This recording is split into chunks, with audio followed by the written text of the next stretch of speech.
Is Al going to be joining us tonight? Does anybody know? Nope, he's not. Okay. He's at the Bonnie Raitt concert. Oh, good for him. Good for Yeah. him. Okay. Is Al going to be joining us tonight? No, Mary, he's not. I said so. No. That wasn't me. I know. That was the recording. I know. I'm Oh. giving you a bad time. Oh, good. Okay. That's fair. And I got you. You did get me. All right. Speaking of that, I gotta see if this. Oh, great. Yeah, because he wasn't feeling great on Saturday, so I was just concerned he was under the That's weather. it.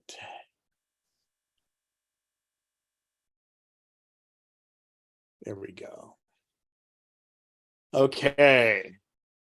Phew. All right. So play, view, enter full screen. Okay. I started the recording. All right. So moving right along. Do we have any volunteer or member announcements? Anybody have anything? Go ahead and just unmute your microphone or raise your hand virtually in the participant screen. Anybody have anything? Okay, I guess not. So Tech Q&A, Bob, we didn't get anything mailed in for the Purple Mac, did we this time?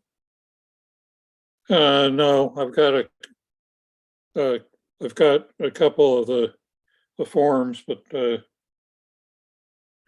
which I'll be forwarding to you or Dick or somebody, but no questions. No, it's not questions for.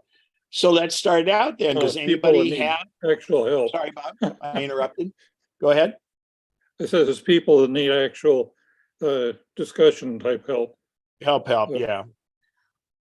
So anybody from the audience, let's ask any Apple type questions. Randy has his hand up.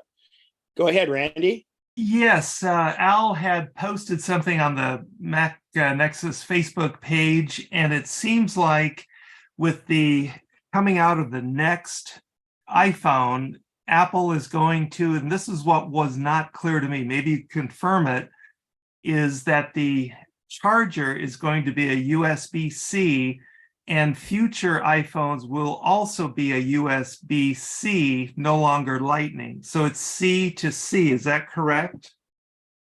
C. Bob got it.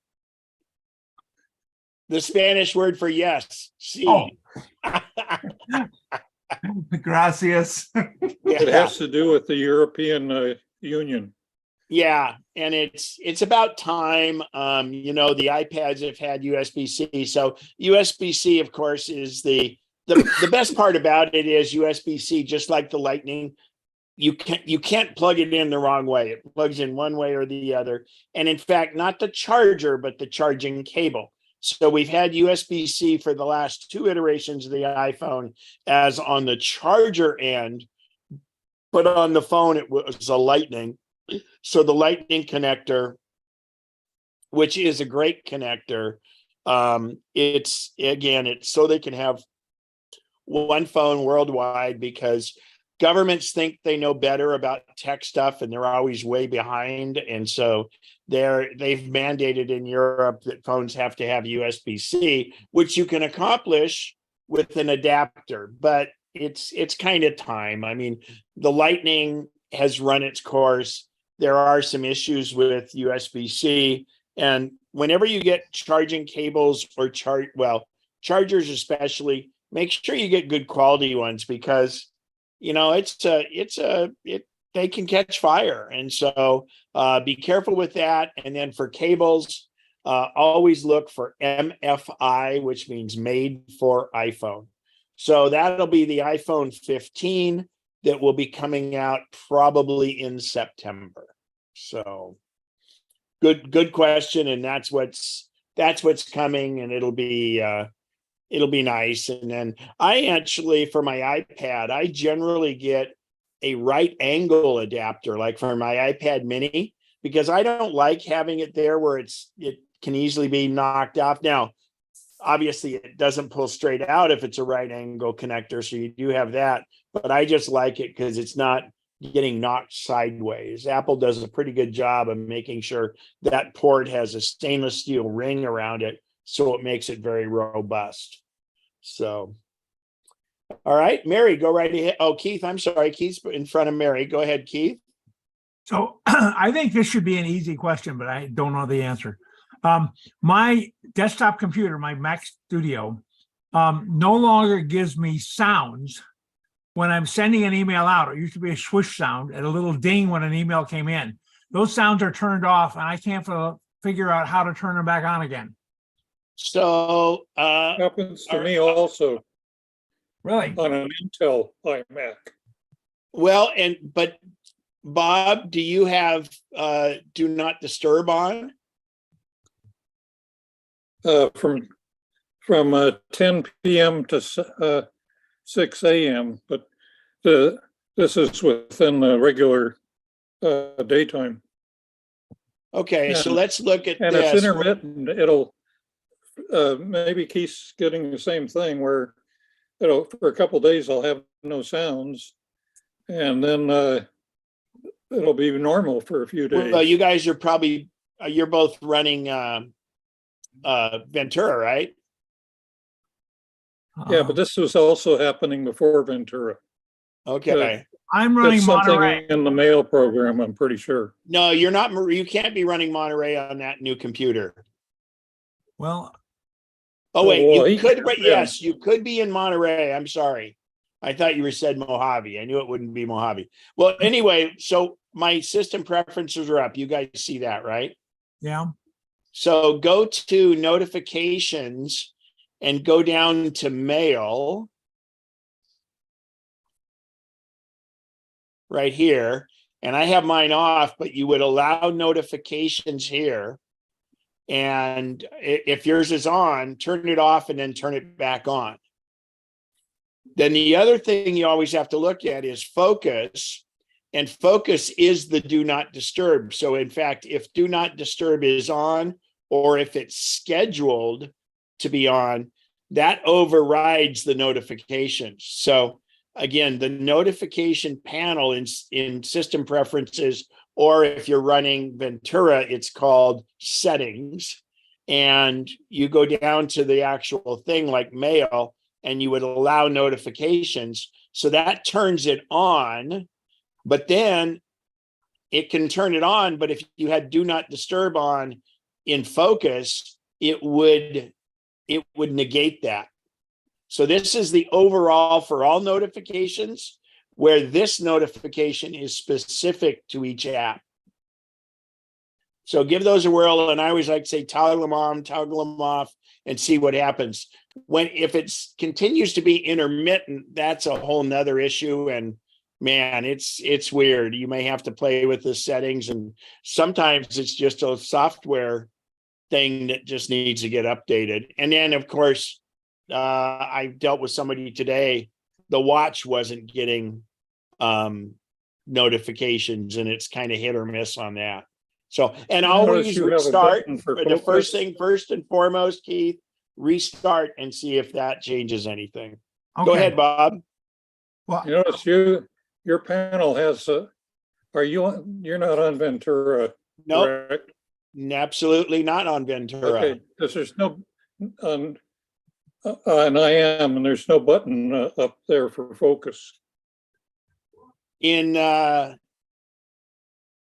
not. Right, move your arrow just to the right. Yeah, that button's not there. Well, but are you under, does it say notifications on your settings or notifications and focus? Does not have a title at the top. It just says. Well, go to the very top Hello. of settings and look for the search bar and put in focus and see what comes up. Well, I'll just click on focus. Okay, so you have focus. So it's a separate Yeah. one on yours, right? Yeah. Yeah, so you've got focus.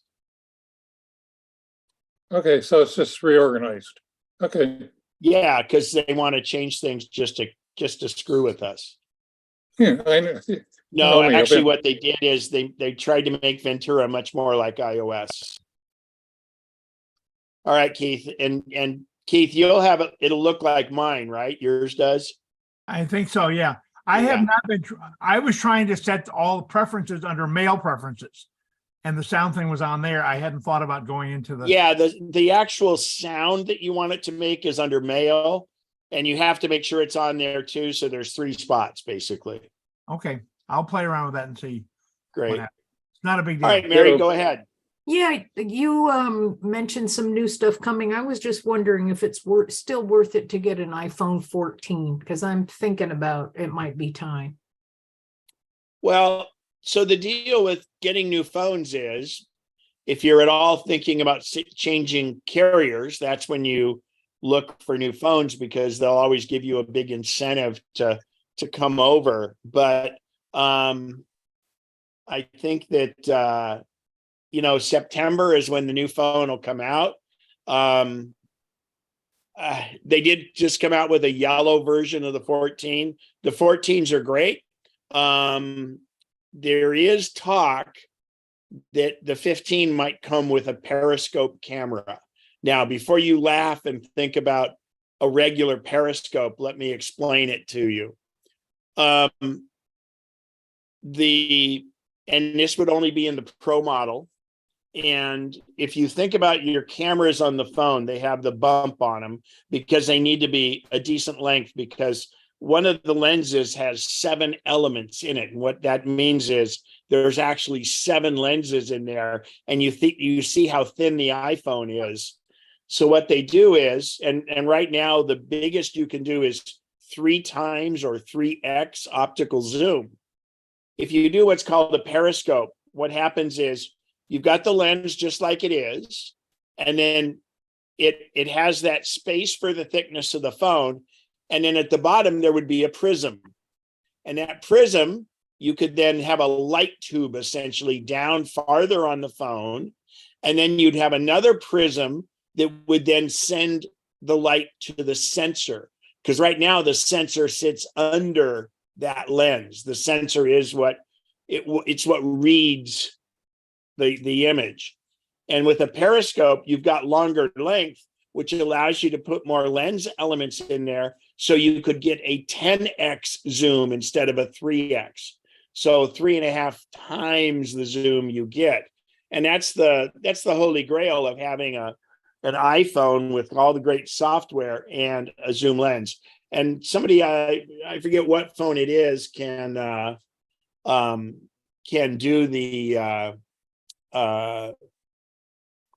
can do a 10x at this point.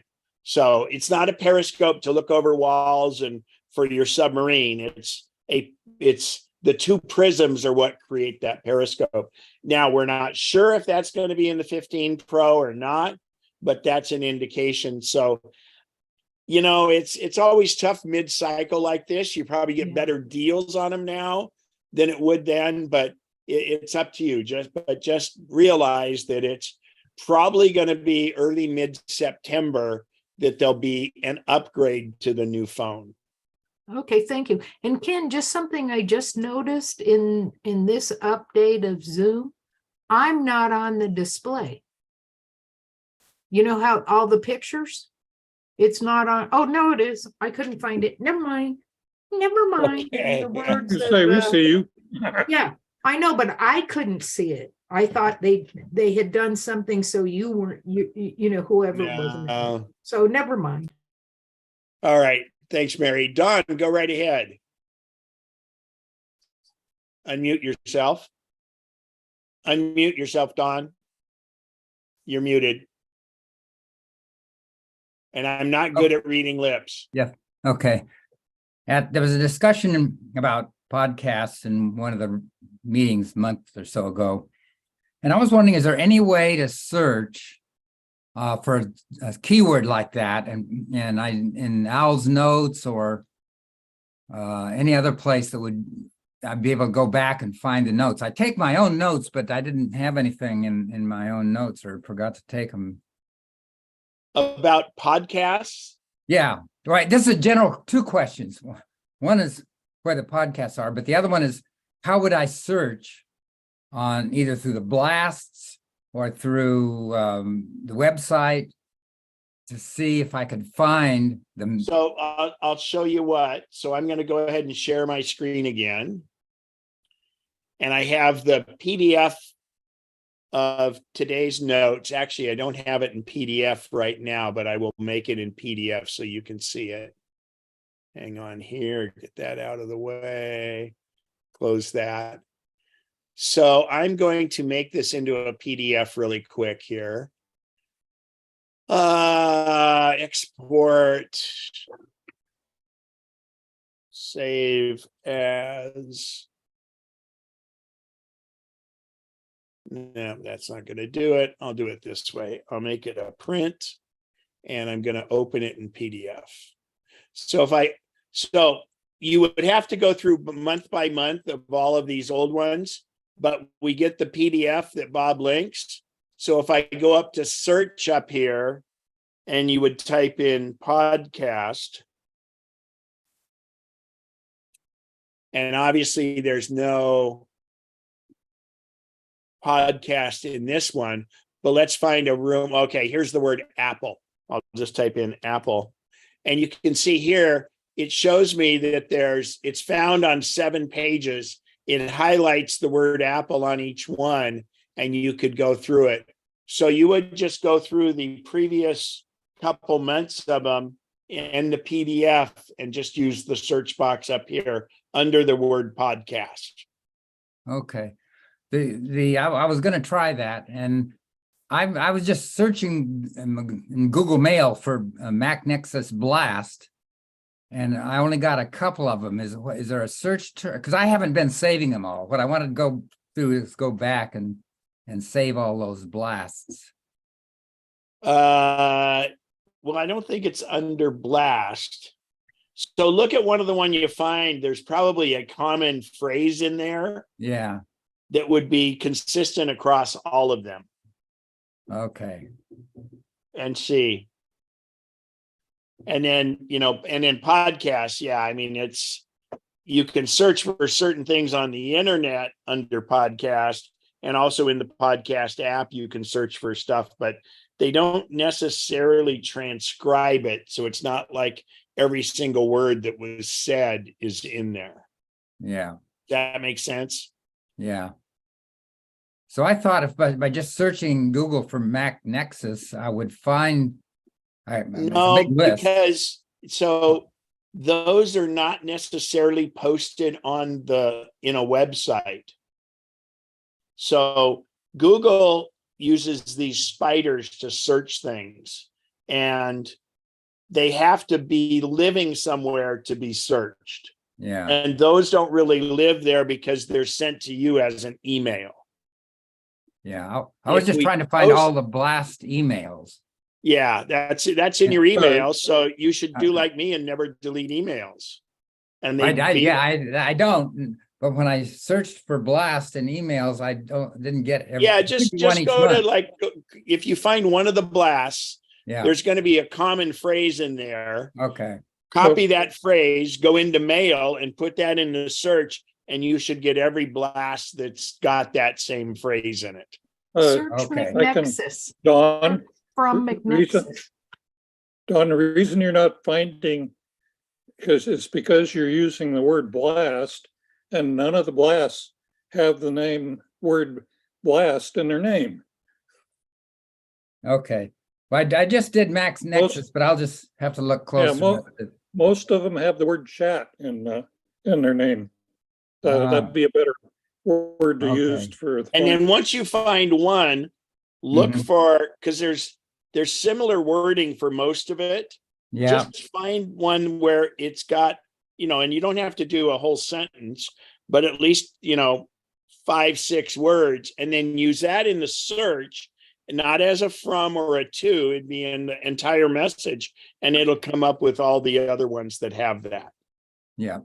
And then you can extract those and save them how you want. Okay, thanks. And the search capability in Mail is really, really good. Yeah. All right, Chris Dodson, go for it. Hi, Ken. I'm in the market for an iPad Pro for Wendy, and she uses it for real basic, watching YouTubes and Sure. internet searching, nothing fancy. Maybe the drawing capability, but like, do you think it matters what generation, or if a new one's coming out, or how much memory I should Okay, look so for? first of all, why do you think you need an iPad Pro? That's what she said she wanted. Ha ha ha. Okay. Because so the iPad comes down first and foremost to ergonomics. I love the iPad mini, Okay. and then you can get an iPad Pro that's up to almost 13 inches. I think she So- wants the bigger screen is what she's Okay, looking. that's It's her fine. So, main, it's her main thing. sure. Well, she And wants then the the 12 nice thing, incher. I'm sorry, Bob, go ahead. She probably wants the 12 incher. Yeah, if she wants that as like a laptop replacement, and what you want to do is look for a newer one then that uses the Apple keyboard, because the keyboard really turns it into a workstation, and it's incredible. And the beauty of the Apple smart keyboards is the keyboard itself is powered by the battery in the iPad, and you don't have to charge the keyboard separately. So that Okay. works out very, very well. So, Okay. but then, yeah, you really need to look around and see what's out there. You can look in the refurbished store from Apple. I don't encourage you to get refurbished from anybody except Apple. No. They have Yeah. the same warranty as regular. But I think what you need to do is just kind of go through and look, and if it's the big one you want, and they're the one downside I see to it, it's kind of like almost having a laptop, that it's not as portable because it's bigger. But then again, if that's what you're looking for, and that's going to be her real only input, yeah, I mean, anything in the Apple store will support the current OSs, and Uh-huh. anything in the refurb store. So Okay. Okay. And the memory, yeah, so it's a little different because of the cloud, you're not probably going to store a lot on it, and the Right. Pro already comes with a decent amount of storage. So I wouldn't obsess on that, and there's ways to offload what's needed. She doesn't have a huge photo library, I don't No. assume. No. Yeah. And the only other thing is, for travel, how many movies do you want to load up on it and stuff? But I would think it starts at 128, and that should be plenty. Okay. Okay. Okay. Cool. So, yeah, I wouldn't be concerned with that. And then there's not a lot of color choices. And then the Apple keyboard is not inexpensive, but it's very functional. But then you could get just a regular case or something. And to be honest, with voice and that iPad is big enough that the actual built-in keyboard is almost keyboard size. Yes. For typing on the screen. Yeah. I don't think she needs this. I think she wants to keep it simple. So I don't know that she Yeah. needs a separate keyboard. So then my recommendation on that is, first of all, get a tempered glass screen protector. One that's 9H is what you want to look for. And Okay. always get a 2-pack, because if you get a single one, you're trying to put it on and it'll mess up. If you get 2 of them, the first one will work just perfectly. Right. So, Right. and then Right. they do kind of become a sacrifice point for the screen. And then I choose fairly thin cases if I'm Okay. not going to get the one that has the keyboard, because it just makes everything nice and slim in there. And there's some that make it so you can stand it up as a kind of like an easel. Right. And remember, iPads are predominantly done in landscape mode, not in portrait mode, and that's what most of the cases have. And I get the cases from Amazon, so they're great. Okay. Cool. Thank you, Ken. You bet. Don, again, go right ahead. Yeah, I hit the wrong button on my iPhone and took a video in slow motion. Is there any way to speed up any of the video programs, iMovie I've tried, but I just have trouble. It's too complicated. Yeah, well, and you tried in iMovie? I didn't try that in iMovie actually, because every time I try iMovie, it's a little over my head as far as user interface. Yeah, and I haven't done that, but I think you should be able to in iMovie. Okay. Now it wasn't time lapse, right? It was an actual slow motion movie. Right. Yeah, so and if not, maybe like VLC or one of those other video things, because what it is instead of being 60 frames per minute, it probably took it in 240. And Yeah. so it's essentially going in the speed it was, but it's more frames. So yeah, it's and actually that'll be really good quality, but I would just Google it and say iMovie, how do I speed up slow motion? And that's an interesting one. And I don't know, has anybody dealt with that? Doesn't look like a big audience has, so. Okay. I remember All right. it being covered in the class, but What's that? I remember it being covered in one of your Empower Mac classes, but that's been a while. It's been a long while, yeah. But I would be willing to bet that if you Googled it just as you asked it, you'll be able to find something that'll be both written and probably a video, about 12 different videos explaining it. So I'm good Googling it now. I'll questions. Sorry, I post couldn't the answer results. that one better. Any other questions? Oh, and by the way, that file's pretty big. So that might reduce the file size because you have 6 times the amount of frames in it if it was 240. Yeah, that's what I'm trying to do because I want to email it to the guys that were shoveling snow off of our roof at Tahoe. And it was too big to email. Well, most videos are. So you can actually do it if you use a mac.com address. But you're better off in Photos saving it to the cloud and then giving them putting it in a shared album and doing it that way. Yeah. So Keith McMahon, go right ahead. And you're muted. You're still muted. I know. In the February meeting, you mentioned something that I don't quite understand. You mentioned that the dark sky app is going away, and it has something connection with a new Apple weather app. And I'm unclear about what those two are and how they interact with each other and what's lost when the dark sky app goes away. Well, yeah, and as I remember your email now too. Yes, I'm bitter about it because the Dark Sky app was a fantastic app, and it would tell me it was very, very granular, and it would even be so much that it would predict how much snow a certain area was going to get by the hour and things like that. So they have integrated a lot of the great features on it into the new Apple Weather. Apple bought Dark Sky over a year ago, and it was on the Android and it was on iOS. It was like a $6 app or something, but it was fantastic.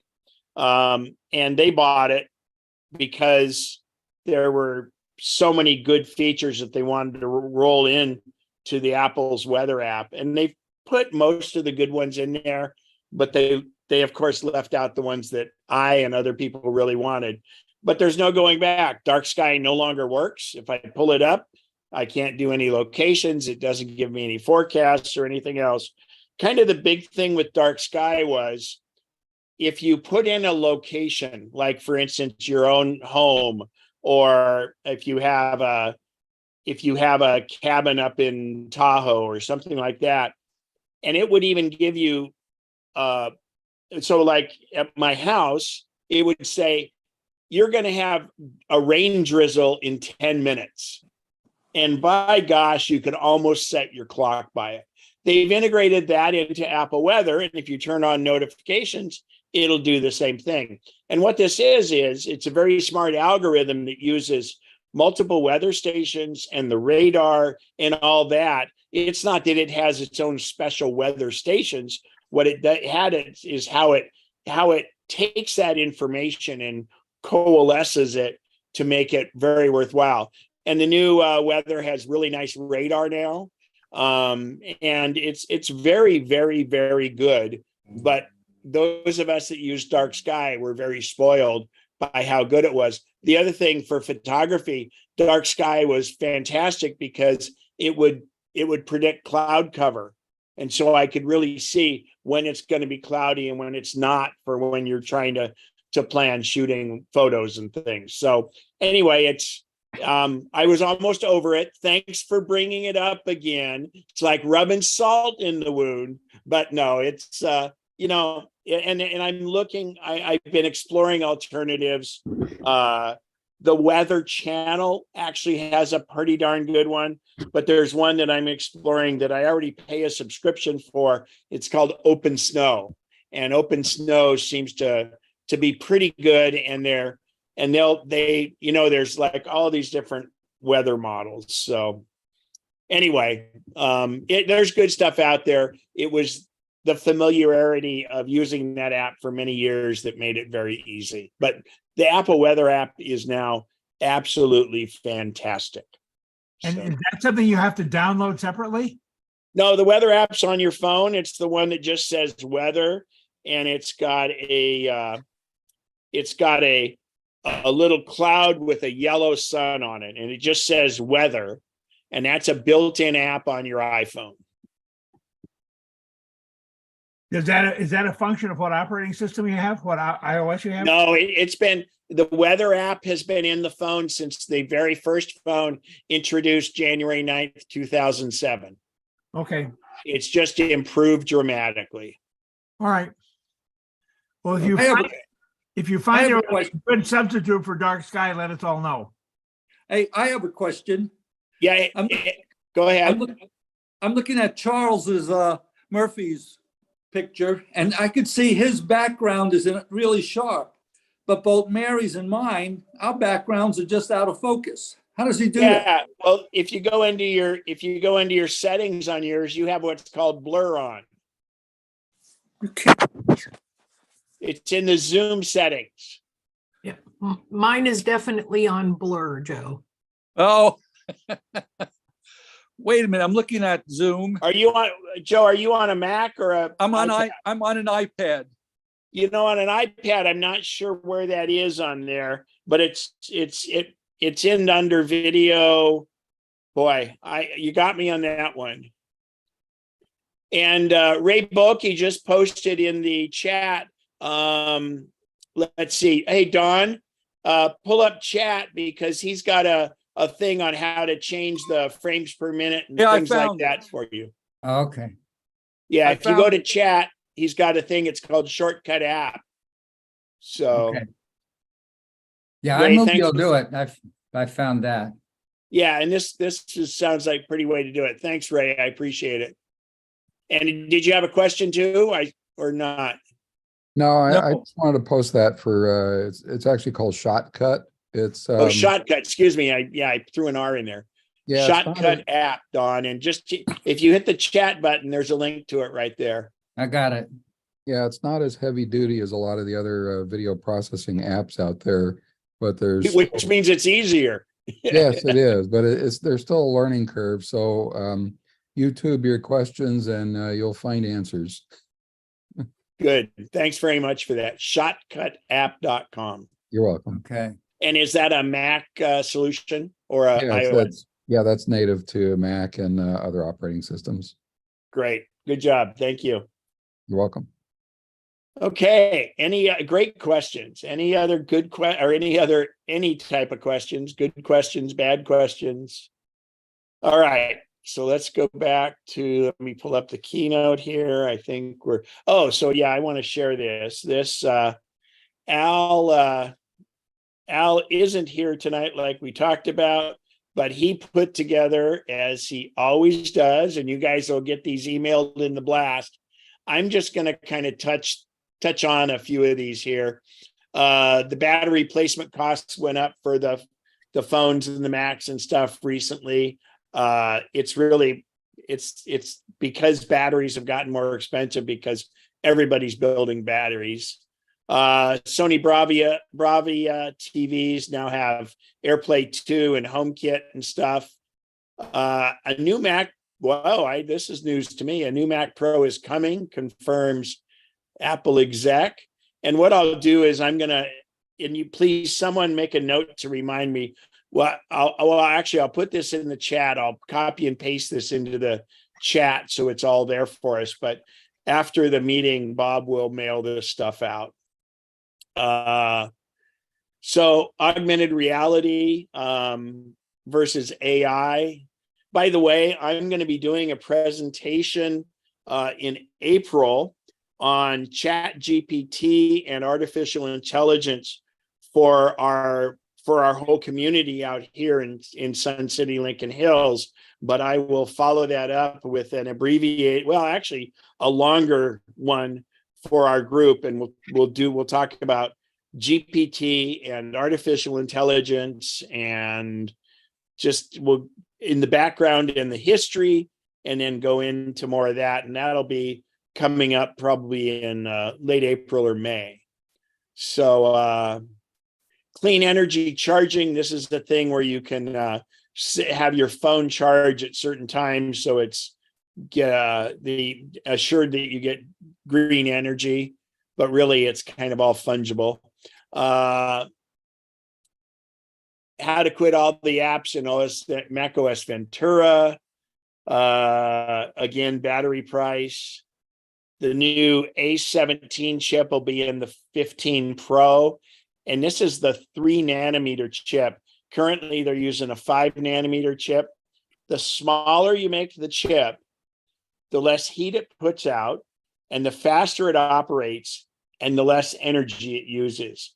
So 3 nanometer is just absolutely incredible. Nobody else in the world builds 3 nanometer chips right now, and they're going to be in the new iPhone 15 Pros, probably not in the regular. And I think a lot of that is because it's a more expensive chip, but secondly, it's going to be limited availability in the beginning. So they want to temper that with it. And it's not like the current A16 chip is slow. It's fantastic. So the Twitter competitor. So Jack Dorsey was a co-founder of Twitter. Blue Sky is available on the App Store, but you need an invite. You know, Twitter is still the big behemoth in all of that, and they're doing a lot of things to improve it. Let's see. Apple Books page turn. Oh, on Apple Books, when you flip from one page to another, it's the animation is back. More about charging. LastPass.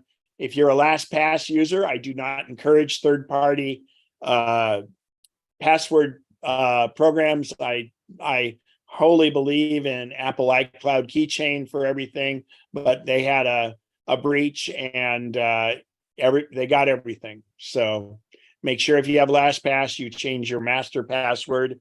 And that's, if you're using LastPass, I just, act accordingly. How to use the 48 megapixel. These again all have links on here. That's on the iPhone Pro, the 14 Pro and Pro Max. If you use the 1X, it's a 48 megapixel instead of 12 megapixel. Apple's satellite partner, Globalstar, that's the one where they're doing the emergency SOS. You guys everyone gets 2 years for free. When I was traveling, I did a 21-hour drive from Breckenridge back to Lincoln, and many parts across there where there's no cell signal, you get the SOS. Actually, it wasn't so much there because 80's covered pretty well.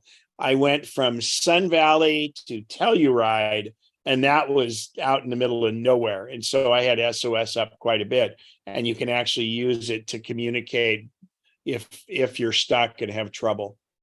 Apps for CarPlay, that's add-on for those that have CarPlay. Adding music to the Apple Watch. This is kind of nice if you want to use it when you're going out to walk or anything where you don't have to take your phone with you. A new iMac. Now let's look at that, because this is Bloomberg. So that's Mark Gurman, who's very good.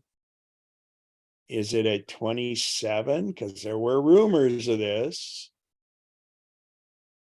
So they're working on, for the Apple Watch, a no prick, excuse the name, a no stick kind of glucose monitor. Let's see here. Oh no, they're saying a 24 inch. God, my watch is going crazy. So it looks like, no, I don't see anything of a 27 inch iMac here. Let's go back. Oh, the CHIPS Act, essentially trying to encourage more chip manufacturing here in the States. Intel's doing it, and where TSMC, Taiwan Semiconductor, has a 3 nanometer, they're still using a 7 nanometer on Intel. So yeah, so the new chips are driving a real growth in Apple. Yeah, the speed is just amazing. Mac's growing. Mastodon is a replacement. It's a social media thing. Apple Music Classic, Apple Music, there's some new information about it here that works well. A new HomePod will be coming out with the display in 2024. According to this guy and Mark Gurman are the two best leakers for Apple product.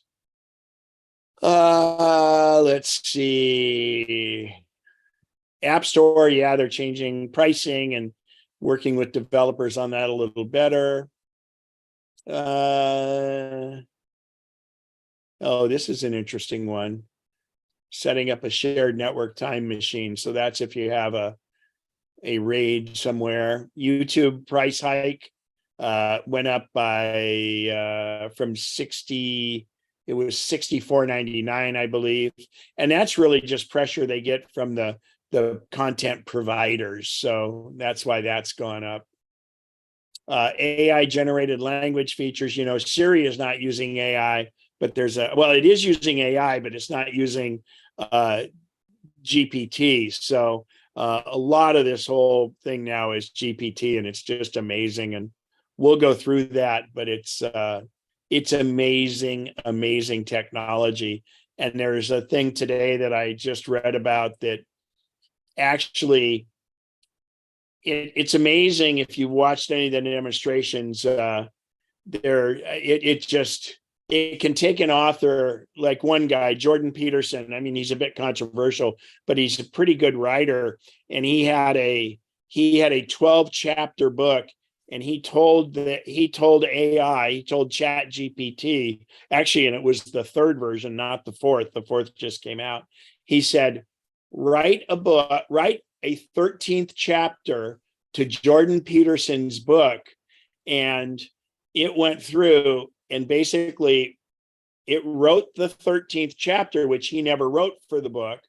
And he said that it's exactly what he would have written. And it wrote it in his writing style and everything, because it went through the first 12 chapters of his book. It's amazing. And then the newest thing that I was reading about today is, not only is this great because it goes back and it searches everything that's been written, and then it makes sense of it, but now it has the ability to teach itself. So it will use written about things, and it will say, and it will start learning from itself. And so this is bless you. This becomes the real scary part about AI. Elon Musk, he was one of the founders of OpenAI, which is Chat GPT, which is designed to be a free thing and everybody collaborates in there. And he's been worried about AI for quite a while, and he sees the potential of it. So it's scary when what happens is, if this thing has what's called agency, it means it's like it becomes a being, and then it can kind of do things. So they really need to put like it's like 2001: A Space Odyssey, and it's like HAL. So this is a good time to go back and revisit that movie, because it's what's going on, and it's interesting, it's wonderful, yeah, but it's got huge ramifications. I mean, it can replace every radio news person or TV news person that you can think about. It can replace them. I mean, there's just so much. It's an amazing time, and it's got huge ramifications, and some are better than others. So let's see. Oh, it gave my AirPods a spring cleaning. That's actually a good one. And so you can get Chat APT on the Apple Watch. I'm going to click on that so I can save it, because I'm getting all these together for my presentation. And oh, wow. Adjustable fit detection for future Apple Watch. That's great, because, you know, it's so important how well the band fits on you. Recently, when I was skiing in Sun Valley, my watch alerted me because my heart rate had gotten up pretty high, so I was able to do it. But it's a fine line. If the watch is too tight, it throws the sensors off a little, and if it's too loose, there's not good sensors. So those of you with really small wrists, you should get one of the more Velcro or more pliable type bands, because it'll wrap around your wrist a little better. Let's see. What does your Mac do when you're sleeping? That's kind of interesting, because it does a lot of processes behind the scenes. And Steve Jobs autograph, I remember this because he didn't sign a lot of things. This autograph went for thousands, tens of thousands of bucks. If you have the old Apple Cinema display, now the old Apple Cinema display is the one that has the aluminum border all the way around, and it's not the one that looks like the 27-inch iMac. So, and it's a little bit of a way to do it, to connect it, but it's pretty good. But that's an old display, and it's not very high resolution. This is a good one: how to take scrolling screenshots on your iPhone. In other words, if you're going to shoot the screen, but you have multiple pages, like you're looking at a website, you want to do that. Siri getting AI, and that'll help with tvOS because it has Siri on that. The HomePod, we already did that. A couple of these are repeats. You know, these 24-inch iMacs are really pretty neat. Looks like the new version will be in 2020, late 2023. And I think that's it. And the first Saturday class, we're going to just delve into iCloud and some of the settings today. But I think what we'll do is on the first Saturday class, we're going to go super deep into iCloud and get into all the other ramifications that you can do with it. And I don't know what I'm going to do to fill up the rest of the time, but I'll decide on that. And obviously plenty of time to do question and answer. And then the WITS, the Women in Technology Sisterhood, they meet on the second Saturday, and then the third Saturday is the All Things Apple class. Karen Downs, Richard Applebaum do that, and that's a great one if you just have questions. You know, they pretty much take all the questions from the group, and that's all done by Zoom also. They don't record those, though. You guys should encourage them to. I will show them how. So anyway, any questions on any of that? And I know it was just, and you'll get this in the blast, and it'll have all of the links. And I'm going to post it in chat right now so I don't forget. New Apple Music app called Apple Music Classical is expected to be available January 28th, March 28th, according to Randy. So that's 6 days. So is that what it's changing to be called, or it's just a second Apple Music app? Anybody know? Included, it says with Apple Music. So if you're a current Apple Music subscriber, it'll be part of Apple Music, available on Apple Music, no additional And charge. it's going to be more classical music. Is that the idea? Like Chopin and Yeah, Beethoven Beethoven, and that kind all of that. stuff? Yeah, Okay. My correct. message is too long. It can't be sent. Oh. All right. Well, that won't work. Well, we're going to send it out anyway, so. Yeah. I just don't, now it's clogged up my chat, so. All right, that fixed it. Okie dokie. So I'm gonna roll on into the keynote now. And let's see, current news, rumors. We did tech Q&A. Obviously, we're gonna have a raffle at the end. So what is this iCloud thing? And it's really, there's cloud computing. Apple's version of cloud computing is iCloud. And it's the reason it's kind of called a cloud is because it's somebody else's computer that your stuff is stored on, but you don't see it. It's not in your house. You don't have to maintain it. So it's kind of ethereal. So it's a cloud, which, by the way, Ethernet was ethereal because it connects to other computers, and it's kind of an ethereal kind of thing. I'm going to go through, and I have a bunch of screenshots, and we're going to do iOS first, and then we can do Mac. But it's important, and this is being recorded, but it's important that you have settings so that things work the right way, because all of us have made an appointment and, oh gosh, it went into the wrong calendar. It doesn't show up on your other device.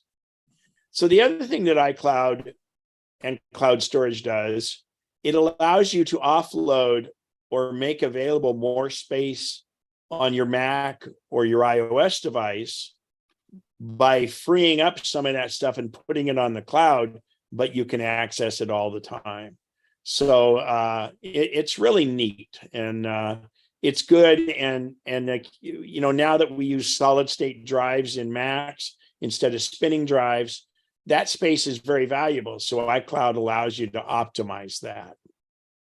So I love clouds, and this is clouds from my backyard from a few years ago. And of course, this is a cloud. I actually took this when I picked up a friend of mine to go skiing just 2 months ago, and near sunrise, this was a weird cloud formation that was up there that was really cool. And then I was recently, after the Rogue Wave and after Antarctica, I had a land excursion into Patagonia, and this is Torre del Paine. And this was waking up and this was just right outside our hotel, and some really, really cool clouds in a really, really cool place. And this was the moon setting, by the way. So what is cloud computing? Well, this pretty much sums it up. The IT is here with the CEO, and he says, I was hoping a slightly more detailed explanation of cloud computing works is better than its magic. So it really is kind of that, and it's always magic when it works.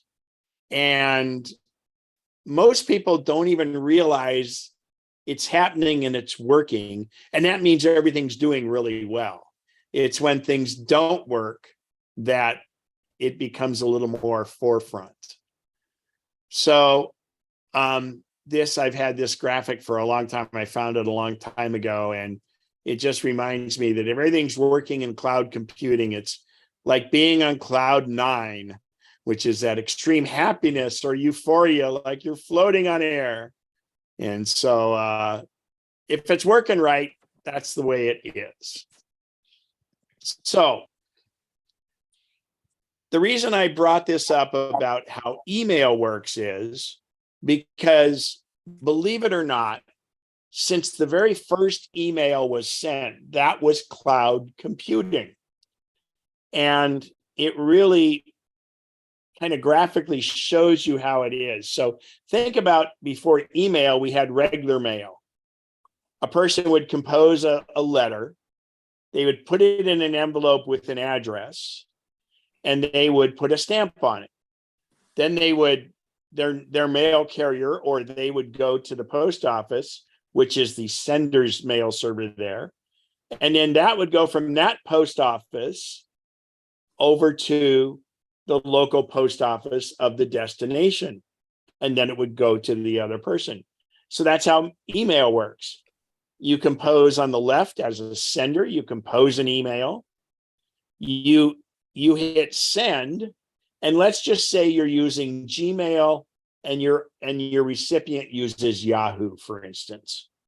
So I compose an email, I use my Gmail account, and from my computer, it goes over the internet to my sending email server. So it really goes from my internet provider. In my case, it's Wave Broadband. That's how it gets over the internet, but it doesn't go to Wave Broadband's server. It actually goes to the Gmail server. And once it's at the Gmail server, it says, oh, this is going to Yahoo, which has an address. It's a DNS address, and it will take that email from the sender's mail server there over the internet to the Yahoo mail server. And that Yahoo mail server says, oh, this one is for John Doe at yahoo.com. So I will send that to John Doe at yahoo.com's computer. And when the response happens, it's the other thing, just in reverse. So these two servers, the receiver and the senders, are out in the ether, and those are essentially like cloud because you don't see them, and you're just storing an email message on them. Now, when you send it on the Gmail server, it's stored in your sent mailbox, so it's stored on the server. And when John Doe receives it on his Yahoo server, it's stored on that Yahoo server until he deletes it. Now, it also can be stored on the computer. So that's how it works. And you have, this is that symbiosis between servers and computers, etc. And a server is just a computer that has a lots of hard drives in it, and it doesn't do anything but receive and send and store data.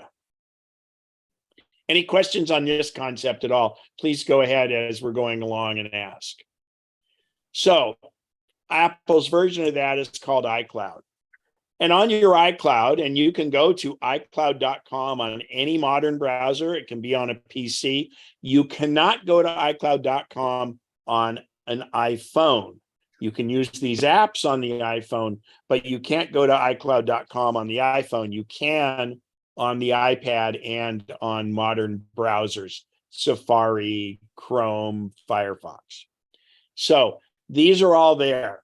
So the beauty of it is when you log into a browser, you're looking directly at iCloud.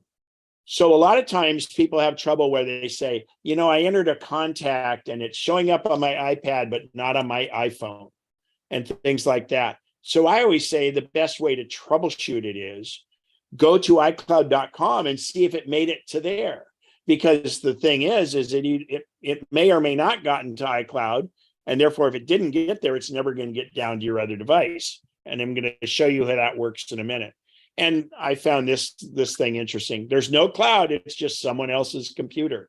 So that's how you have to think about it. It's some other computer somewhere else that you don't have control over. You can put stuff in it and that's it.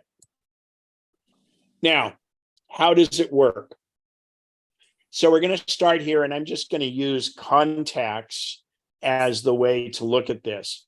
So on the left, I have a little MacBook Pro there, and it's what do I do there? So I'm going to create a brand new contact It's somebody I just met, and I put it in that computer, and then it goes to the cloud. See, a lot of people think it goes directly to your other computers.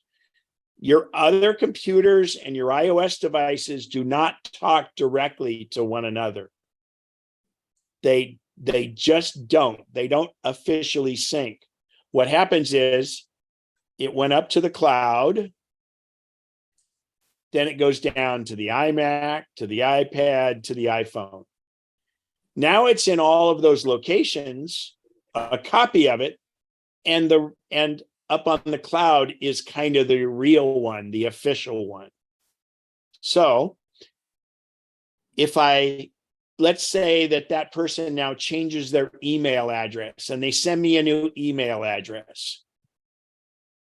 What'll happen, that did it wrong. So it should have left the thing up there, sorry. So now from the iPad, I sent up the new email address, it went to the cloud. Then of course it goes to the MacBook Pro, it goes to the iMac and the iPhone. That's how this syncing works. It works for photos. It works for your Apple Music. It works for your passwords being stored. It works for your calendar, and it works for contacts. And it can even work for your documents and your desktop. Now, what happens if you delete a contact? It deletes it everywhere. And this is what you need to remember, because the same thing holds true. And I always talk about contacts because we can kind of visualize that with an old Rolodex kind of thing. So if you delete the contact, it takes it away everywhere. Okay. Same thing with photos. If you're using iCloud Photos, which we'll talk about a little more, if you delete it from your iPhone, let's say, because you want to make more room, you have deleted it from the iCloud and you've deleted it from all your other devices. So the only time you ever delete a photo is if you never, ever, ever want to see it again. Now, the nice thing is in the Photos program, it goes into a folder or an album, that's recently deleted, and it will stay there for 30 days and then it will go away. So it saves you from yourself in some regard. So, and the other thing, like just in contacts where you change someone's email address, let's say you work on a photo and you crop someone out of a photo, or you crop the photo down, or you brighten the colors, you add some words to it. You do it on one device, it'll go up and it'll go to the cloud and go down to all devices. But remember, the beauty of photos itself is you can always return to your original photo. You can mess it up, you can do all this editing, and then you can always go to the original one. So something we've had for quite a few years now in iCloud, but it's something that not a lot of people use, and I'm not encouraging you to use this unless you have 2 Macs. But you can, in iCloud Drive, you can have it save your documents and your desktops, and you can store any type of file there if you want, very similar to Dropbox. And we can now share files that are in iCloud Drive.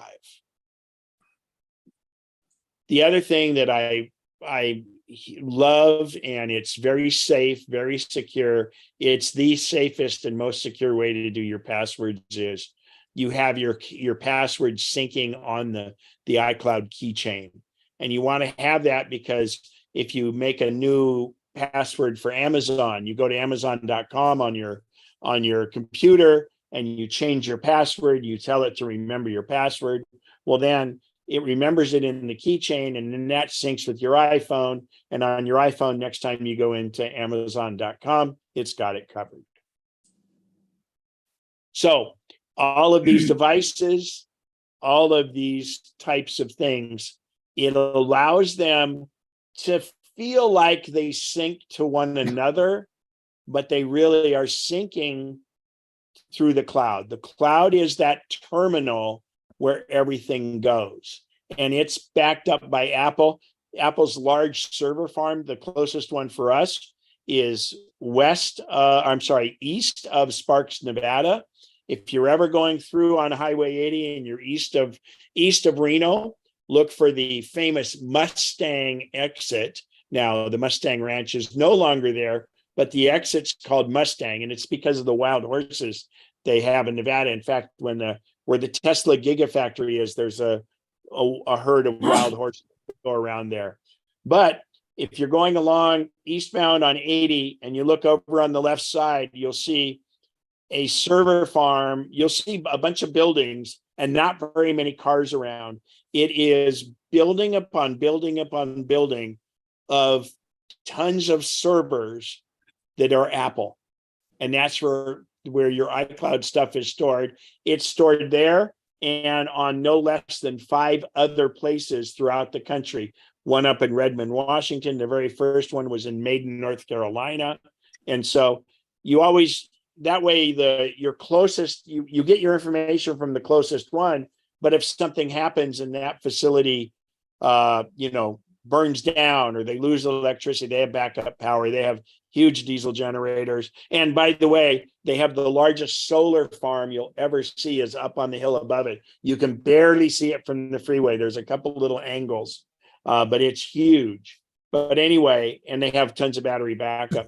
So your data is in a lot of places and it's very safe and very secure. Again, your photos, we talked about it. You can have all of those on there. These all take up space on the cloud though, and you have to pay for that. So any type of file, yeah, even in fact, if you have a Word document, we have pages there, but even a Word file can be stored there. You obviously can't open it up unless you have a Microsoft. Well, you can actually open it in Pages, but any type of file can be stored on the cloud. Very safe, very secure. And in fact, your iOS devices can be backed up on the cloud. And we're going to show you where that setting is. And you want to do that. So I call this the drug pusher approach. They give you the first 5 gigabytes for free. And then they make it so you need to use more and more data because it becomes more and more capable. And it's very reasonably priced though. And what this does is, while I encourage everyone to have a time machine backup on their Mac, absolutely always have a time machine backup on your Mac, you don't necessarily have to have a second one now if you're storing your stuff on the cloud, because that gives you a second form of backup. There's also what's called the Apple One program.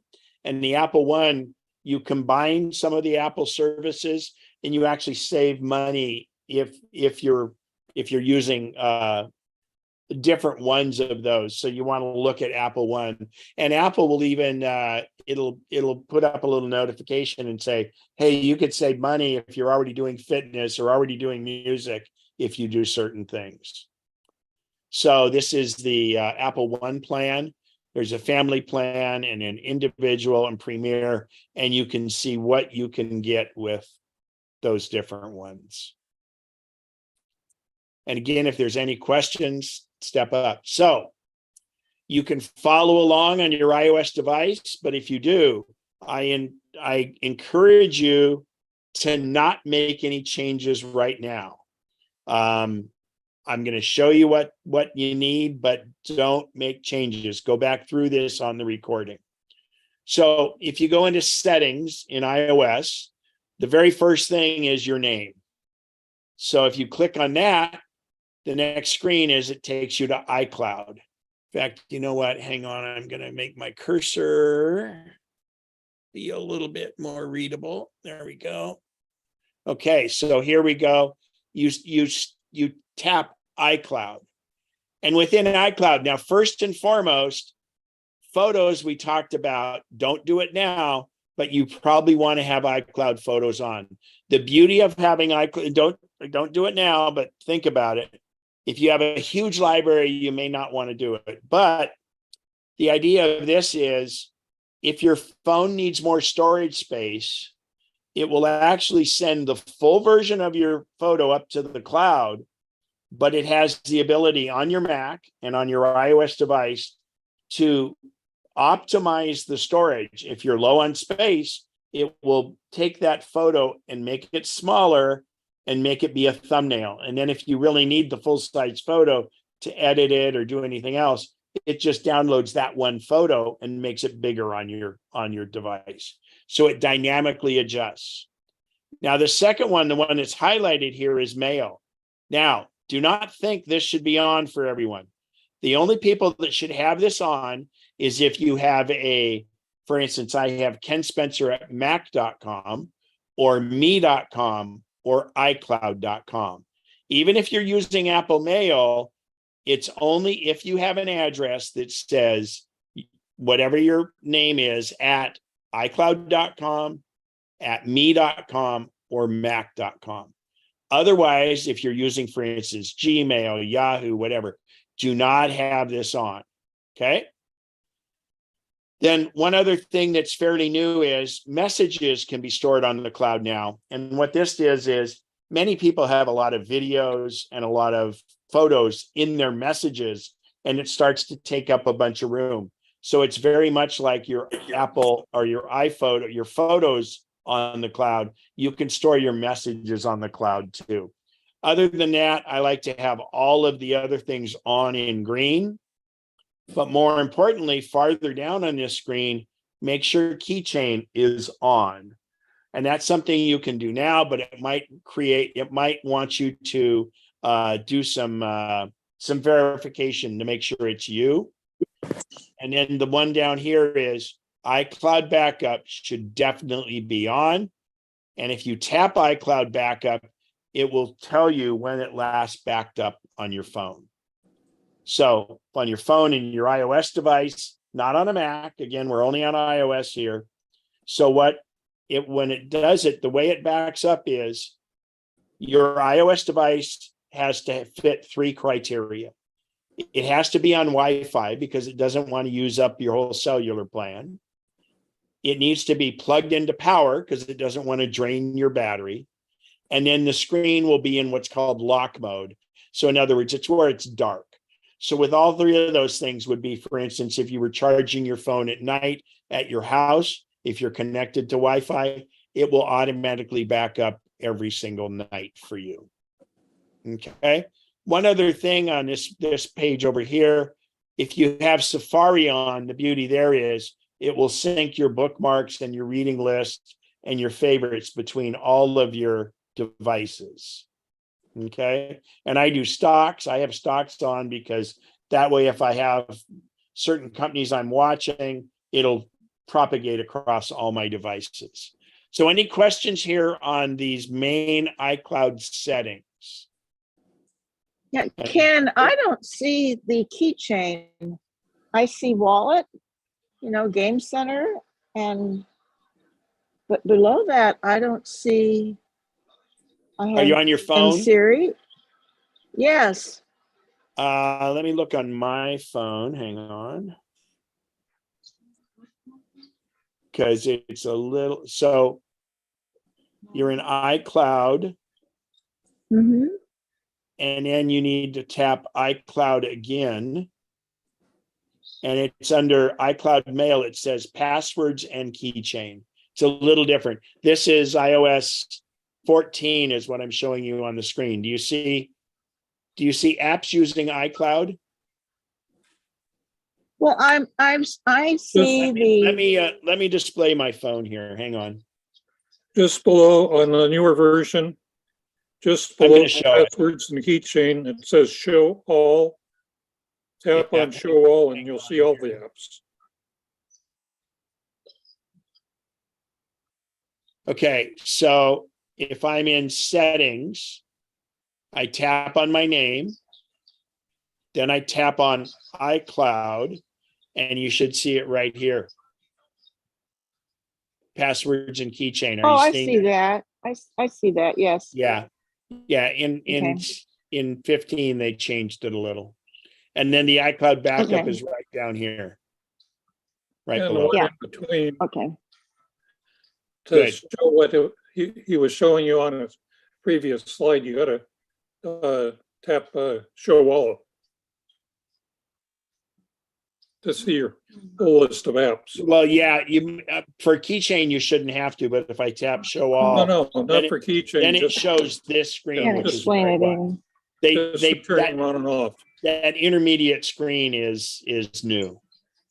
Yes. And then if you look here, like I'll, for instance, let's see, I got to go back one.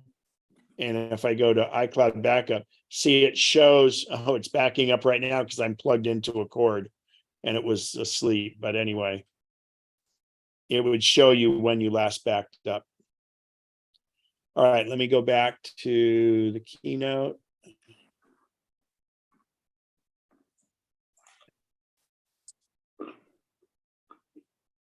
All right. Ken, Yes. there's something called Freeform. What is that? Freeform is an app that's a new app that came out just recently. And when it says that it allows it to sync on the, if you want it to go into iCloud, it saves it in iCloud, but it also, any of your settings that you have would go over to both. So, Okay. and that was Barbara, right? Yeah, thank you. You bet. And Roy, go ahead. Yeah, I just have a question since we're in this. My wife got a notice, an alert that her iCloud memory was filled and they were going to delete her photos. So I went in here and looked, and she's got plenty of space. So I think it was a scam thing. Yeah, total scam. And what they're trying to do is harvest the credentials or say, Yeah. oh, okay, pay us money and we'll upgrade your space. So you always, perfect thing is you go right here and it'll show you what your plan is and how much, and you can click on manage storage and it shows the prices. So you did exactly the right thing. Never click on a link, Yeah. go in here and say, boom. Okay, thanks. Yeah, you'll get a message from Apple, but it will be like a notification on your screen. It won't be an email. And they make it really easy. You would click manage storage and you would just say upgrade.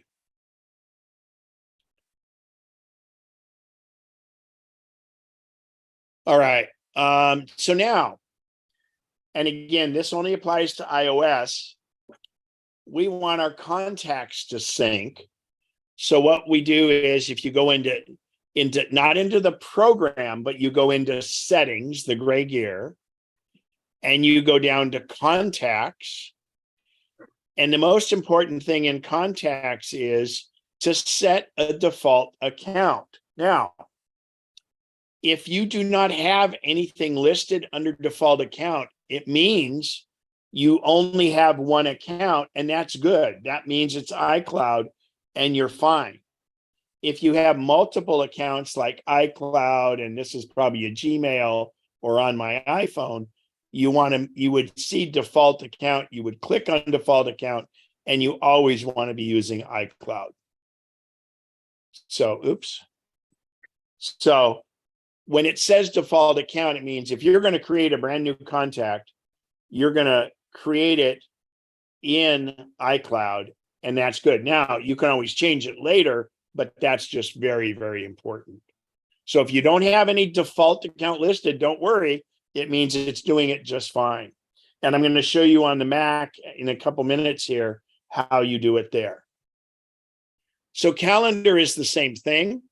You want to go right below contacts. You go to calendar, and don't worry about default alert times, but your default calendar. Now, even if you're on iCloud, if we look to the far right, forget this screen right here about default alerts. But on this right-hand screen, it's iCloud, and in this case, smorgasbord and family. So you would select which of the iClouds you want to be default. Always make the default calendar the one that you make the most appointments in. And then once you make the appointment, it goes into whichever your default is. You can always change it later. Never, ever have it selected where it says on my iPhone or on my iPad, because that means it's only making those and it will only be stored there. And you may not have that as an option. You may also have like a Gmail down here. Always iCloud, and then the one you use the most. Is that pretty clear to everybody? And default alert times are just something you can set here for your reminders. Not a huge deal, but I really wanted to call attention to this. Make sure you're on the right default calendar. And again, if you only had one calendar, which hardly anybody does, you have usually at least 2 or 3 in iCloud, you would not have default calendar. Darian, go ahead and ask your question. Yeah, I'm just a little unclear. If I chose for some obscure reason to say default my pad or my laptop, wouldn't that in any case automatically synchronize with the iCloud version? No, it becomes an island. It's saying, oh, think of this as only on my iPhone, where it says on my iPhone, only on my iPhone, only on my Mac, or only on my iPad. And so iCloud, because remember when we looked at the little diagram where things went up and down and up and down, we have to get it to the cloud, and then the cloud sends it back down to our other devices. So when it's just on my Mac, on my iPhone, and most of the time these have gone away by now. So these are old legacy things, because back in the day, that's kind of how we did it. So yeah, think of this as only on that, and that's not good. Good, very good question. Okay, so reminders is not a big deal. It's almost always iCloud, but it's the list. But the same thing here is just your regular iCloud and reminders. And you know what? If you, those of you that attend the first Saturday, that just reminded me, we're going to do reminders as part of that class, because this is one of the most powerful tools we have. So I will fill the rest of the time on the Saturday class going over reminders and notes, which will be great. Bob, if you wouldn't mind just noting that for the blast for the Saturday meeting. Yeah, what was the other one you want earlier? Notes at where we're going to do iCloud. We're going to make sure everybody has the right settings, but it's notes. The subject notes earlier that you said you wanted to cover. Notes and reminders. Okay. I think everything else was just Q&A. Right. Okay. All right. So now we're going to the Mac, and this is for Mojave, but it's very similar. It's a little bit different in Ventura, but you would click on Apple ID up in the up. Oh gosh, why is my watch? I have not said the word Siri, and it keeps recording all the time here. That's weird. I'm not hitting the button. Anyway, wow. All right. My phone's every so often while I'm talking to someone or watching someone on TV, and she'll say, "I didn't get that." Well, okay. Funny Siri story. In the early days of Siri, you didn't have to say the word "hey" and then the word Siri. So I'm laying on the couch. I have news on in the background, and I'm just dozing off, right? And I'm falling asleep in the living room, and my phone would say, "Okay, what did you say?" And, "Or can I help you with that?" And I'm like, this was when the initial, when Syria was in the news, when they were having the initial troubles in Syria, and they were every time they would say the word Syria, it would do and it woke me up enough, and then I go back and say, then to do it again. So I had to be awake enough for it to realize what it was. So anyway. All right. So in your in system preferences or settings in Ventura, you click on, let me go back one. You click on Apple ID. Okay. You click on that. Then you go over here, and the 5th item down is iCloud. And when you click on that, you have kind of the same list we saw before on iOS, obviously. So again, you do not want mail to be checked unless you have a mac.com, me.com, or iCloud.com email address. You should probably have everything else here checked. All right. Next screen is internet accounts. Now, internet accounts is more than just mail. So most internet, like for instance, Google, you have the options of mail. So this is our Lincoln Hills Ski Club. So obviously I have this account to check mail. Well, I don't use contacts there. Normally I wouldn't do calendars, except I keep a calendar. In fact, I do the same thing. You'll notice right under this MacNexus demo, mail and calendar, because this is how I maintain the calendars that we use on the websites.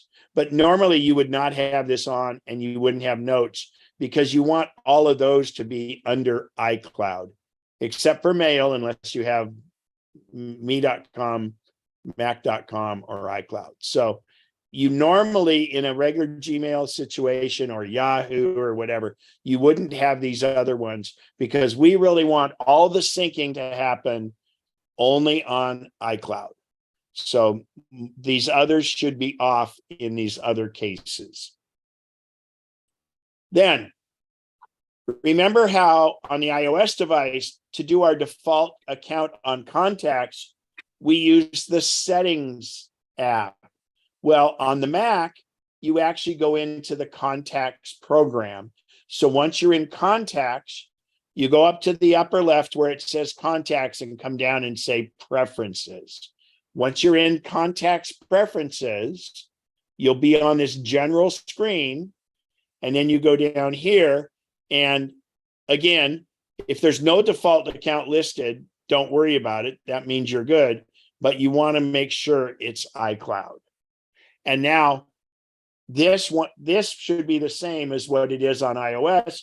So when you make a new contact on the Mac or on the iPad or the iPhone, they're all going to go into the same one. It's in iCloud. So again, you go to the program, fire up contacts. Don't go to system preferences. You go to preferences under contacts. Which in Calendar. Ventura, I'm sorry? in Ventura, it's now called settings, just to confuse. Yes, it's called settings to mimic what you have on iOS. It's still the gray gear though. So the same thing here in calendar.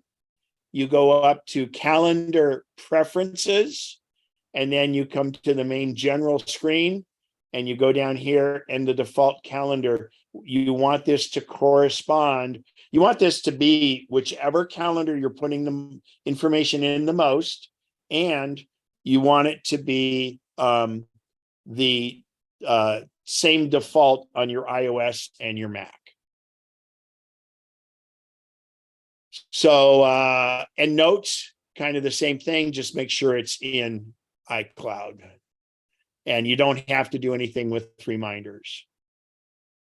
So that's pretty much iCloud. And if we're doing everything right, yes, we're on Cloud 9. Hang on here. I clicked too soon.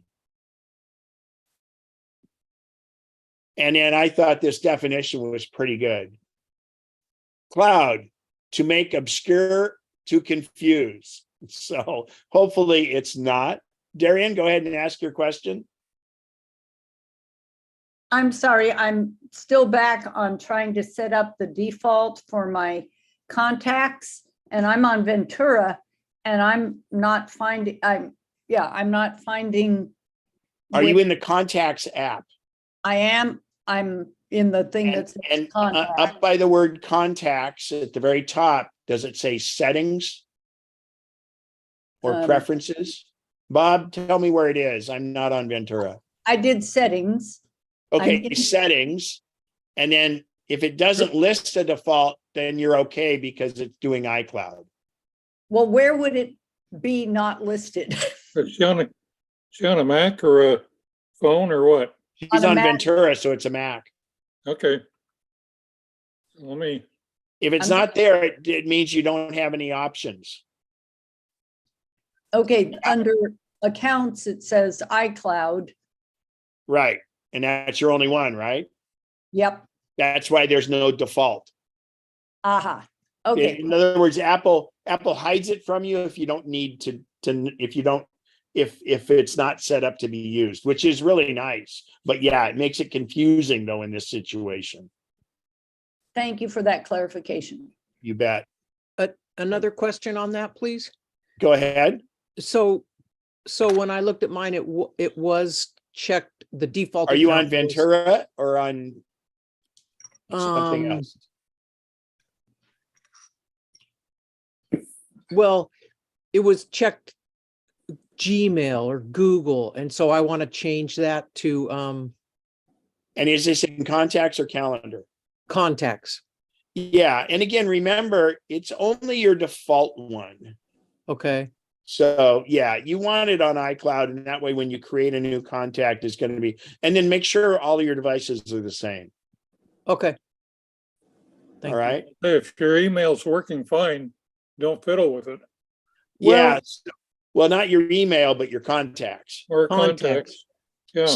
So you know what, Chris, look at what I would do is look at your iOS device too, and then kind of see, because there's some rare cases where people that have had Gmail for a long time, they use that, but iCloud's preferred. So, and as Bob said, and I'm a firm believer, if it ain't broken, don't fix it. So just if it's different on your iOS than it is on the Mac, then we look at it. But if they're both the same and they're Gmail and they're working, let's not rock the boat. Okay. The one problem I have is when I text on my phone, if it's a group text, it won't show up on my MacBook. Well, that has to do with text message forwarding. Okay. So I can address that at the end here. Okay. And I'll display my phone, because that's and it's probably because there's somebody in the group that's not got an Apple product. Yes. It's how the dare green they, text. So yeah, that's a different thing, and I'll show you that in a second. But that has nothing to do with this. Okay. Thank you.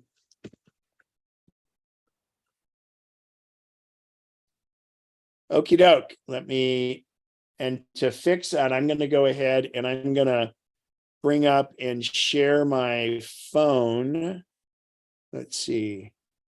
Oh, so Dale Steele put up in the chat that Pete demoed Freeform, and I believe it was at the last meeting, if I'm not mistaken. The last time he did a meeting. Yeah. So the question was about Freeform. You were asking about settings, I know, but it really just made it so it syncs. Yeah. So let me share my iPhone screen and show you what you need to do. And I'll show you some settings and messages here that will apply to everyone, basically. Yeah, that was recorded, so you can get it. Yeah, and it's uploaded YouTube. to this. It's uploaded now. Yeah. Okay, so everybody. So to make messages work in that case, I'm going to go to the gray gear settings on the phone. I'm going to scroll down about 30 items and tap messages. And under messages, first and foremost, make sure iMessage is on. Then secondly, tap on send and receive. And it's okay to have all of the ones in the top section clicked, but more importantly, make sure your phone number is clicked. And in the bottom one, you only want your phone number clicked, okay? So again, that's in messages, settings, all the way down to messages. iMessage is on, then send and receive. You can have all of those checked at the top, but only one thing at the bottom, which is your phone number. Then when we scroll down, we go to the thing called text message forwarding. And when we tap that, this is where you want to select all of your devices, because what it's doing, it's using the phone for those green texts. It's going through the phone to your iPad, your Mac, or your laptop, like that. So you would want them all on. Chris, were they off on you? Yes, mine was not clicked. Yeah, And- so now it will do it. It'll take a minute, and next Okay. time you do a text, they'll be fine. Let's look at some other settings here. Definitely make sure that send as SMS is on. That's simple message service or small message service. That should be on, and so should MMS message. That's multimedia message service. And that means that it'll work for the rest. The rest of those are kind of up to you, but SMS and MMS should be on. And that will work fine. Obviously, group messaging, in your case, you talked about group messaging, that should be on. What are the carrier messaging rates about?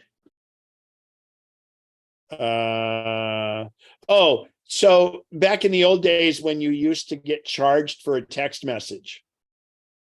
So let's just put this. So an iMessage is the blue text that we get. So that's from an Apple device to an Apple device. And that goes over your data network, where a text message that's green, which means it's to an Android or somebody that doesn't have iMessage on, that goes over the cell signal like a phone call would. And that used to be charged for, but I don't know anybody that doesn't have unlimited texting anymore. I don't So- have limited texting. What? Nope. I don't text. Yeah, but who's your carrier? Track phone. Oh, track phone. Okay, well, that's surprising. So then if you don't text, then you can just do iMessage, but you pay for data too, right? Mm-hmm. Yeah, so a blue text message is over data. It's in this day and age, you have this incredible tool, and it's like having a really nice car and never putting gas in it and never using your car. There's a whole nother world out there of communication and data and everything else. And you can get plans for $25 a month these days that include everything.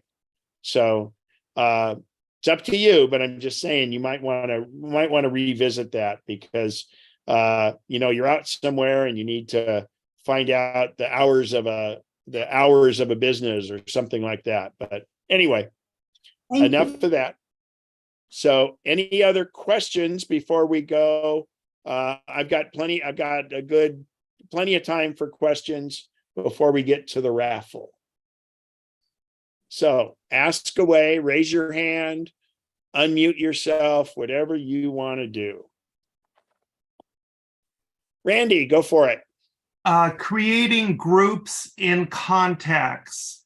I've been very successful in the past, but it seems like now I need to go to the iCloud to initiate and form a new group. Are you talking about on your Mac or on iOS?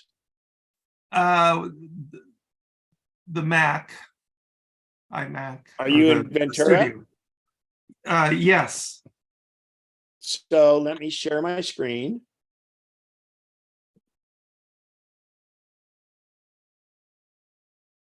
And again, I'm not in Ventura, but if you go to contacts, when you hit the plus sign, it says, do you want to do a new group? Do you want to share your screen and show me Oh, okay, sure. what's going on yours?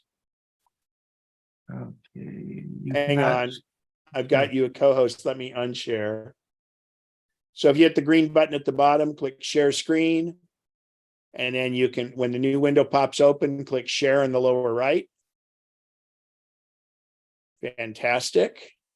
And Okay. go to contacts. So And hit the plus sign on the lower right. Well, there you can do plus up there too. okay. Either one. Click the plus right there.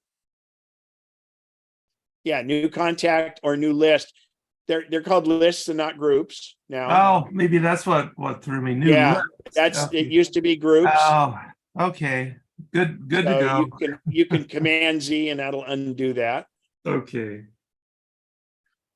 Good. Right. All right. So Okay. Thank you very much. That was clear. That was easy. Yeah. Yeah. It's lists. And by the way, only in the newest version of iOS are we able to do it on the iOS device. And I mean, that's the holy grail. I've been waiting for that for a long time. But Yeah. instead of groups, they're called lists now. I don't know why, but that was their decision. They need to put a thing like lists, formerly known as groups, kind of like, prints, formerly known, or whatever that was, How did you get to that list from, did you go to settings and then contacts? Are you talking about on your phone in front of you or On my or phone. on the Mac? On the phone. On the phone, let me see here. Let me do it. So I go to the phone. You're in contacts now? I'm Are you on in settings. contacts? No, it's not in settings. Go to the phone icon, the green phone. Okay, and you wanted me to go to, okay, I'm Hang in on. contacts. Uh-oh, somebody has Zoom on 2 devices in their house. Who has Zoom on 2 devices in their house? Can't have that. Okay, hang on one sec. I'm going to share my screen. Okay, my phone is up on the screen. So if I go to the phone icon and click contacts, and up here in the left, it says lists. And now I have in the upper right, it says add list. Oh, okay. I can create a new group, which is called list. Wait a minute, how does that work? When I hit add list, I have a whole bunch of names, but no place for adding a blank space. Yep, it made it look on mine. It went to the bottom and it says list name. I can't get there. Okay, do you have this screen Oh, just yes, like mine? yes, I do see that. It's a little different than on yours. Okay. And then, so I could add the list name there. Okay, thank you. Yep. And then you, of course, add the contacts to the list. Yes. By the way, you'll notice here it says duplicates. You can do duplicate resolution inside your inside the phone now. And you can do it on the Mac also. And you can do it directly from the contacts list, contacts app as well now. Where, on the phone? Yeah. That's what I was just showing. Oh, you said, yeah, but you showed going to the phone, but you can go to the contact It's list. the same thing. That's just 2 ways to get to the. That's what I was It saying. is, yeah. it is the contacts app. It's Right, just you getting just to took it from the phone. Yes, but it is the contacts app. It's no different. It's just that's the way you used to get to it because the contacts app is usually buried in the phone. But the phone part of the phone is always there. So anyway, but yes, you're correct. Anything else? Oh, hey, yeah, Darian, go ahead. I'm sorry, Elaine, rather. Go ahead and ask your question first and then Darian. Uh-oh, there it go. Yes, so with the magic of the cloud, could I have one computer upstairs and my other computer downstairs, and I'm editing the same Word document, let's say, and would it be really instantaneous? Any edits I make on one computer, will they show up on the other computer, assuming both are talking to the cloud? And how quickly do the edits show up on the second computer? Okay, if you're using Word, it will only work when you close the Word document and then open it on the other device. If you use Pages, it will be real time. Ah, okay, thanks. Yeah, and the deal is because it's not, and now Microsoft 365, I believe it's real time, but that'd be separate. But if it's stored on the iCloud, you have to save the file and then open the file back up because it doesn't have that collaboration. But that's where Pages and that works a little different tied in. It's kind of more modern than what Word offers, but yet. Can I yeah. cut in for a second? Yeah. It's Cheryl Souza that's signed in twice. Okay. Oh, and the mics you're doing. That's where you're getting the money. Cheryl, if you have two devices in the same house, you need to log one out of Zoom, please. So, all right, Darian, go ahead. Just on the eliminating duplicates or looking for duplicates or whatever, if I tell it to look for duplicates, will it look at the notes and everything and only show me duplicates that are totally, completely exact duplicates? So the duplicates only apply to contacts when you're in contacts searching for duplicates. In Ventura and in iOS 16, it will now do duplicate photos. Walk safely and quietly and carefully in that. So just in contacts, they have to be exact duplicates, including whatever. Well, not necessarily exact duplicates. So what they do is, in fact, let me show you. We have, I'm running low on time.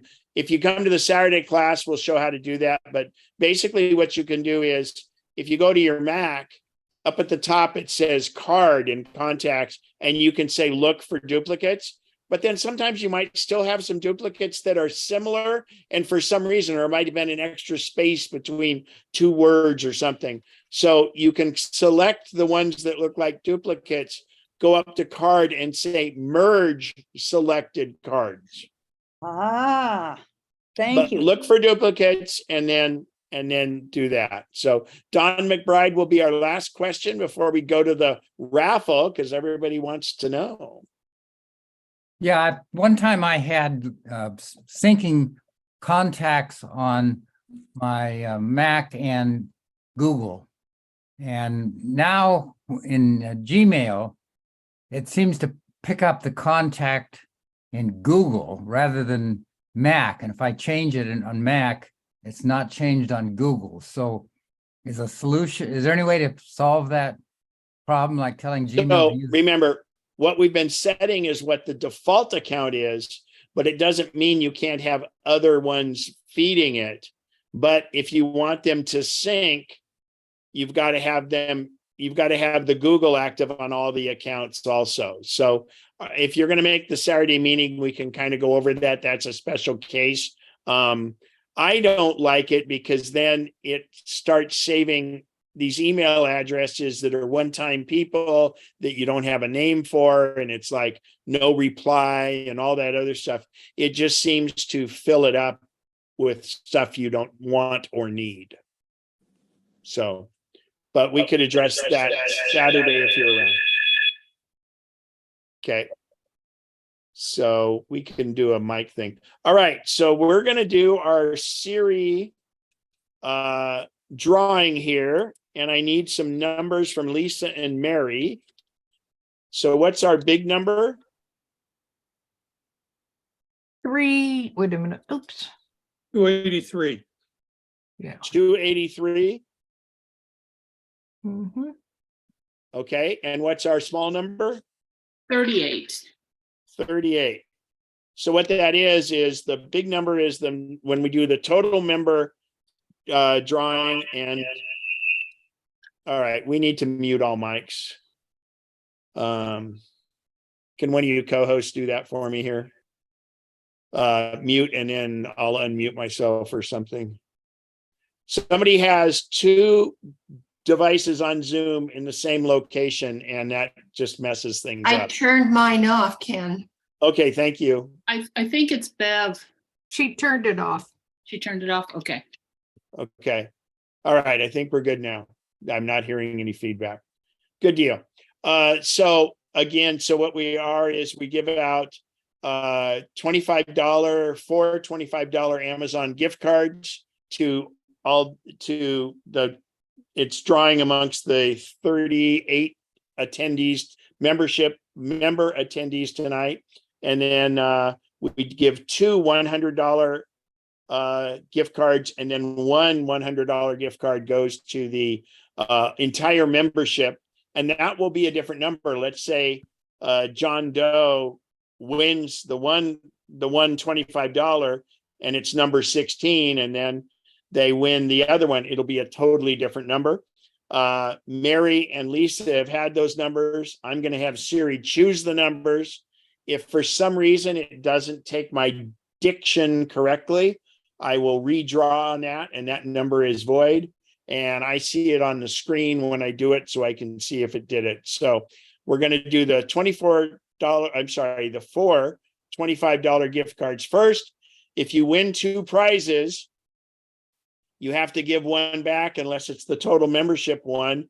And I recommend that if you win a 25 and a 100, you probably want to give the 25 back, but I'll leave that up to you. If you can't figure out the math on that, I'm sure someone else will help you. All righty, here we go. Good luck, everyone.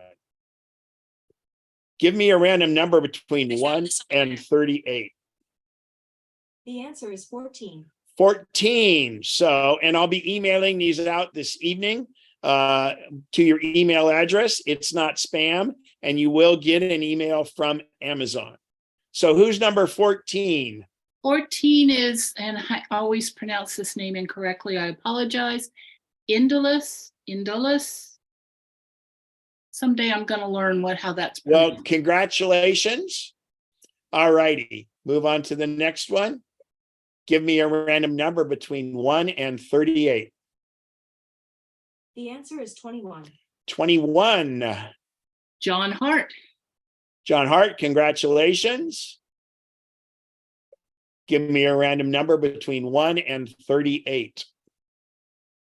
That would be 29. 29. Mary Wanschneider. Hey, congratulations, Mary. All right, thanks. And thanks again, everybody, for all your help. Bob White. And don't forget, they'll be sending out the Bob White will be sending out the PDF with all the stuff on it.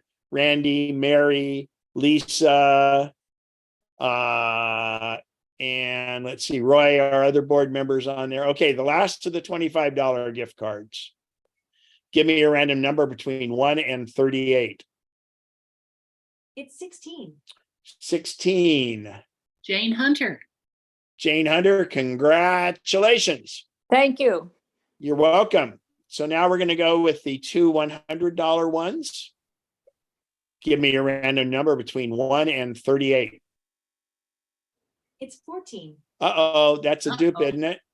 Yes, that's always because I can't pronounce the name. Yeah, Indolus, so I would Indolus. assume that he wants to give back the $25 gift card. It's a she. A she, okay. Are So you talking about Indolus?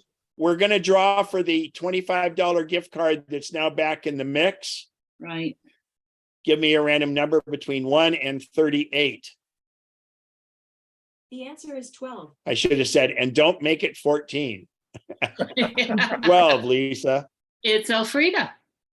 Alfreda, congratulations. So the last $100 gift card that goes to the attendees, give me a random number between 1 and 38. The answer is 32. 32. Randy Hare. Hey, Randy, congratulations. All righty.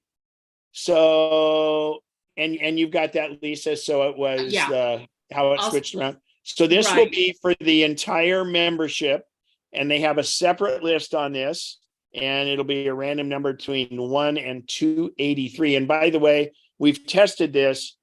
It is inclusive of 1 and the whatever the large number is. Give me a random number between 1 and 283. It's 114. 114. And that is Wade, Marjorie Wade. I'm sorry? Marjorie Wade. Marjorie. Marge. What's that, Bob? Professor Marge. Oh, cool. All right. So thank you, everyone. I'll stick around here for a minute. I'll end the recording. And if anybody has any questions, feel free stopping the live stream.